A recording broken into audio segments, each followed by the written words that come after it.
Salut la famille, j'espère que vous allez bien. Demain, Santiago Bernabéu va être chaud bouillant.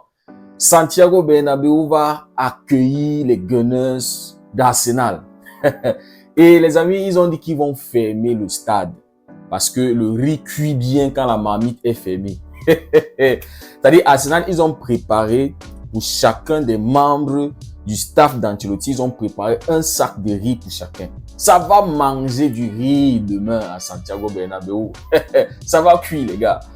Ils avaient fermé le stade sur la tête du Barça. On se rappelle, non, le premier Classico. Ils nous avaient dit, ils vont nous détruire là-bas, ils vont nous malaxer, ils vont nous cuire.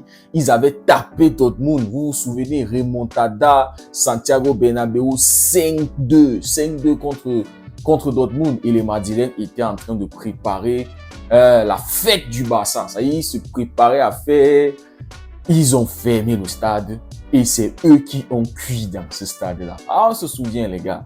Et en plus de ça, c'était la semaine avant le lundi du Ballon d'Or. Donc Vinicius était chaud. Il avait marqué un triplé contre Dortmund. Il se préparait à exterminer le Barça. Ouh!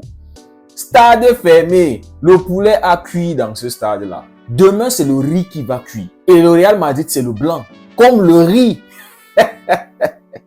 Ça va cuire, les gars. C'est-à-dire, hein, partout, c'est-à-dire déjà le stade va être rempli de blanc. Ça va être comme le riz. C'est-à-dire Declan Rice.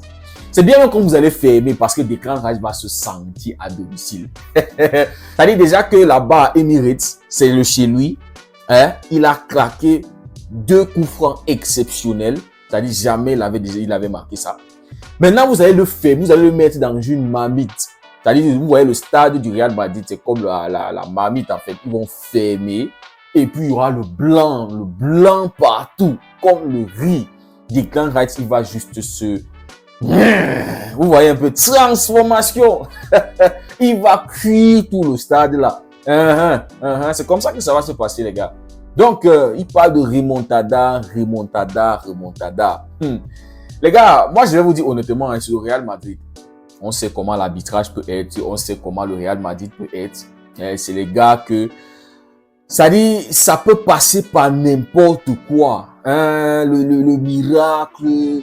Ça dit, la sorcellerie madrilène, c'est un autre niveau. Oui, donc, je ne serais pas surpris. Mais voici ce que Marca dit. S'il existe un stade au monde avec une tradition de remontada, c'est Santiago Bernabéu. Madrid a déjà réalisé l'impossible contre le PSG, contre le Chelsea et contre Manchester City. Contre le PSG, au match aller, le PSG avait battu le Real Madrid 1-0. Match retour, Mbappé avait marqué, je crois que c'est Mbappé. Et le PSG, en ce moment-là, menait 2-0. Vous voyez, c'est 1-0 qui est arrivé à Santiago Bernabéu. Hein. Le PSG est venu là-bas avec juste un but. Et oui, ils ont marqué un autre but. Mais les amis, c'est 2 buts. Mais là, on est en train de parler d'Arsenal qui va jouer demain à Santiago Bernabéu avec une différence de 3 buts. Et dans leur histoire, c'est-à-dire Real Arsenal, le Real Madrid n'a jamais marqué un but contre Arsenal. Le seul match où le Real n'a pas perdu, c'était un 0-0. Et au match aller, ils n'ont même pas pu marquer le but de l'espoir. C'est-à-dire, si le Real avait mis 3-1, là, on se dit qu'ok, le match peut devenir fou. Il est bien vrai que 3-0, ouais, ça reste le Real Madrid. Mais contre le Paris Saint-Germain, numéro 1, comme ils ont dit, ils ont fait la remontada. On se rappelle dans le triplé de Benzema. C'est la saison de Ballon d'Or de Benzema, non? Maintenant, quand tu regardes ce Real Madrid-là, tu avais un vrai neuf. C'est pas les conneries de Mbappé qui fracassent les tibias des joueurs. Hein? Entre Benzema, Vinicius et Rodrigo, ça passait, les amis. Il y avait cette connexion-là. Vinicius, Benzema, c'était un autre niveau. C'était une saison où, ça dit même les supporters du Barça, tu regardais le Real Madrid, il y avait cette cohérence, il y avait cette connexion-là. Même si dans leur football, c'était pas flamboyant, c'était pas trop ça, mais c'était cohérent. Il y avait des joueurs à chaque poste qui faisaient son travail, il y avait des leaders au milieu de terrain. Tu avais Modric et Kroos, les amis. C'était du très haut niveau en ce moment-là. Donc, on nous dit que vous avez fait une remontada contre le Paris Saint-Germain. C'était 1-0 et c'est le Paris Saint-Germain. C'était pas une équipe cohérente. où il y avait tellement de stars, Messi, Neymar, Mbappé qui faisait sa resta, son président et tout ce qu'il faisait, c'était lui le patron. C'était les clochards. Ça, c'était une équipe de clochards. Hein? Il n'y avait pas de cohérence là-bas, il n'y avait rien. Maintenant, si on vient à Chelsea, on se souvient encore. Le Real Madrid était arrivé au match retour avec 3-1. C'est pas 3-0, les gars. Je ne sais pas si vous voyez un peu. Et puis, ils ont fait le clochard. Chelsea est revenu à 3-1. Match nul. Et puis, ils sont là en prolongation. Et la passe de Vinicius, ça dit, je suis la tête de Benzema. Franchement, et le Real Madrid avait perdu. Malgré ça, le Real s'était qualifié parce qu'il y avait un 3-1. Je ne sais pas si vous voyez un peu le truc. Donc, quand il parle de remontada, c'est-à-dire le scénario est complètement différent. On a un Real Madrid qui est vaurien cette saison. Contre toutes les grosses équipes, le Real a perdu. Le Milan, Lille, Barcelone, y a qui encore là? Arsenal qui est en train d'arriver là, ils ont perdu lamentablement contre Arsenal. Et même en Liga, ils se font massacrer par des Valencia, des gars qui sont en train de se battre là pour la relégation. Donc là, c'est un scénario complètement différent, les amis. Complètement différent. C'est un Real Madrid qui est complètement à la ramasse. C'est du n'importe quoi. Défensivement, tu vas prendre Rudiger et peut-être Asensio qui vient d'arriver aussi, qui montre des belles choses. Si entre ces deux-là, il y a un qui est blessé et ça change, ça devient compliqué. Au milieu de terrain, il n'y a pas de leader. Il n'y a que Ceballos, ces derniers temps-ci là, qui montrent que oui, au milieu de terrain, il peut apporter ce truc-là que les autres, voilà, c'est compliqué. Mais ce n'est plus le milieu de terrain du Real Madrid de la saison dernière. En attaque, alors, n'en parlons pas. Entre Mbappé et Vinicius, ça ne passe pas. Entre Mbappé et Rodrigo, un peu, de temps en temps. Donc, le scénario est complètement différent. Si on prend maintenant Manchester City, au match aller, il y avait le 3-3, les gars. Donc, les trois derniers scénarios sont complètement différents. Tu avais un Real Madrid auparavant qui était bien, qui était cohérent, qui défendait bien. C'est-à-dire, chacun faisait son travail. Et puis, tu avais Kroos et Modric qui étaient là pour distribuer des très bons ballons. Tu avais un très bon attaquant, Benzema, qui était là, qui faisait son job. Mais franchement, les gars, moi je comprends pas. Hein. C'est-à-dire, moi, j'essaye de chercher, de trouver le scénario où le Real Madrid marque 3 buts, amène Arsenal en prolongation et marque le 4e but sans que Arsenal ne marque au moins un but. Je suis en train de chercher ce scénario dans ma tête. C'est vrai que c'est le foot. C'est vrai que c'est Santiago Bernabéu. C'est vrai que c'est le Real Madrid. Et c'est une viande qui est difficile, qui est très dure à cuire.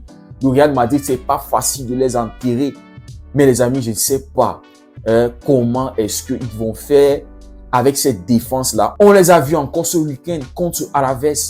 Sous la pression d'Alaves, ils étaient incapables de sortir. C'est-à-dire les 30 premières minutes de ce match-là, le Real a souffert. C'est-à-dire tu regardes le Real, tu te dis mais qu'est-ce que c'est l'équipe là, ils sont en train de parler de remontada. Oui, le Real a préparé une vidéo émotionnelle pour stimuler les joueurs, pour réveiller je sais pas trop ce qu'il veut réveiller. C'est-à-dire pour rappeler aux joueurs que non, c'est vous les meilleurs, c'est vous la meilleure équipe actuellement au monde. C'est-à-dire, on va voir ça demain, si la vidéo, je ne sais pas s'ils ont déjà vu la vidéo ou s'ils n'ont pas encore vu ou c'est comment, mais on va voir. Donc ce week-end, ils ont souffert contre Alaves. C'est-à-dire même à 10 contre 10 parce qu'on a rééquilibré le match avec le carton rouge pour Alaves. Même à 10 contre 10, je me disais que ok, l'entrée de Bellingham, de Vinicius, ça pouvait les faire marquer au moins un deuxième but. Vous voyez, un but pour se rassurer au moins. Rien, ils l'ont pas fait. Donc moi, j'essaye de comprendre comment cette défense-là va faire. C'est-à-dire défendre contre Arsenal pendant 90 minutes, plus les temps additionnels qu'il y aura, parce qu'il y en aura, ça va être un match très intense. Et peut-être même on aura des situations de va aller vérifier, machin, des trucs comme ça. Vous connaissez le Real Madrid, des choses de penalty, ils vont y chercher. Ils vont essayer de tomber dans la surface, essayer de chercher des fautes. Vinicius, on le connaît, Mbappé aussi qui est déjà entré dans le même truc. C'est-à-dire, il y aura certainement des situations où il va falloir vérifier à la VAR. Donc, il y aura du temps additionnel. Donc, avec tout ça dans le temps réglementaire, c'est-à-dire, moi, je ne vois pas un scénario où Arsenal ne marque pas au moins un but. C'est-à-dire, pour moi, le Real peut gagner. Je n'exclus pas une victoire du Real, mais c'est la qualification. Parce qu'il leur faut 4 buts. Et si Arsenal marque 1, il faut 5.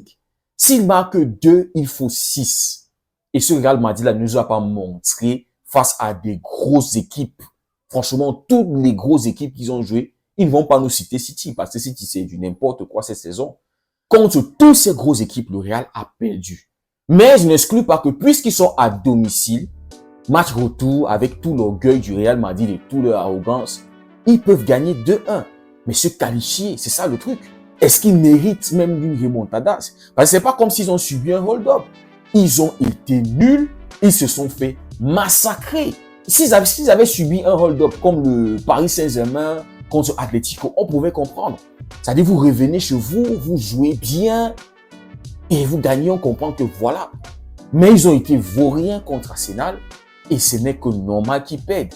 Donc, faire une remontada et se qualifier, les amis, ça serait une injustice complètement. C'est-à-dire, le football aura laissé passer encore du n'importe quoi. Arsenal joue bien. Arsenal a un très bon fond de jeu. Arsenal est cohérent dans ce jeu.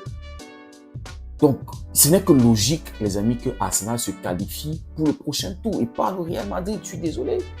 Voilà, les amis, dites-moi ce que vous en pensez. Je ne sais pas si vous croyez à une remontada, ce qui n'est pas complètement impossible. Le Real Madrid est... Mais bon, dites-moi ce que vous en pensez. Hein. Si le contenu vous a plu, n'hésitez pas. Likez, partagez, abonnez-vous. Pour ceux qui découvrent la communauté, s'abonner, ça ne coûte même pas un centime.